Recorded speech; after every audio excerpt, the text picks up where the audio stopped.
ఇలా అవుతుందని అస్సలు ఎక్స్పెక్ట్ చేయలేదండి. నేను ఒక రీల్ చూసాను ఇన్స్టాగ్రామ్లో, పాలక్ రైతా వాళ్ళు చేసింటే చూడ్డానికి ఎంత కలర్ఫుల్గా ఉంది. సరే నేను కూడా ట్రై చేద్దాం కదా అని చేశాను. కానీ నాదేమంత కలర్ఫుల్గా లేదు. కానీ నేను ట్రై చేశాను. చూడడానికి బాగాలేకపోయినా తినడానికి ఓకేగా ఉంది, తినొచ్చు. సరే అది ఎందుకు అలా అయిందో చూద్దాం రండి. ఒక ప్యాన్ పెట్టుకొని ప్యాన్ బాగా హీట్ అయ్యాక ఆయిల్ వేసుకొని, ఆయిల్ హీట్ అయ్యాక జీరా వేసుకోవాలండి. జీరా కూడా బాగా హీట్ అయ్యాక వెల్లుల్లి చిన్న కట్ చేసుకున్న వెల్లుల్లి వేసుకోవాలండి. వెల్లుల్లి బాగా బ్రౌనిష్ కలర్లో రావాలి. ఎందుకు అలా అయిందో నాకు అర్థం కాలేదండి.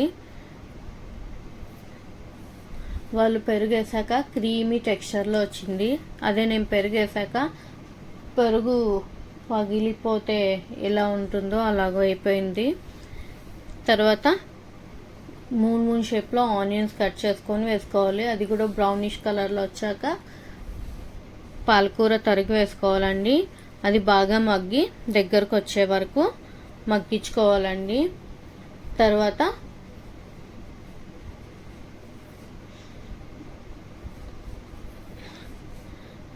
నాకు ఎందుకు అలా అయిందో మీకు ఎవరికైనా తెలుసుంటే కమెంట్ సెక్షన్లో కమెంట్ చేయండి. నా పెరుగు మాత్రం క్రీమీ టెక్స్చర్లో రాకుండా పగిలిపోయినట్టు అయింది. దానికి కారణం ఏంటో మీకు ఎవరికైనా తెలుసుంటే నాకు కమెంట్ సెక్షన్లో కమెంట్ చేయండి. తర్వాత పాలకూర మగ్గాక కొంచెం కారం మీ స్పైస్కి తగ్గట్టు మీరు యాడ్ చేసుకోండి. మేము కారం తక్కువ తింటాం కాబట్టి తక్కువ యూజ్ చేశాను. తర్వాత తగినంత ఉప్పు, ధనియాల పొడి, జీలకర్ర పొడి, తర్వాత పసుపు యాడ్ చేసుకొని బాగా మిక్స్ చేసుకోవాలి. తర్వాత అవన్నీ బాగా మగ్గాక పచ్చి వాసన పోయాక తర్వాత the main ingredient, hero of the ingredient curd అండి. లాస్ట్లో కర్డ్ యాడ్ చేయాలి.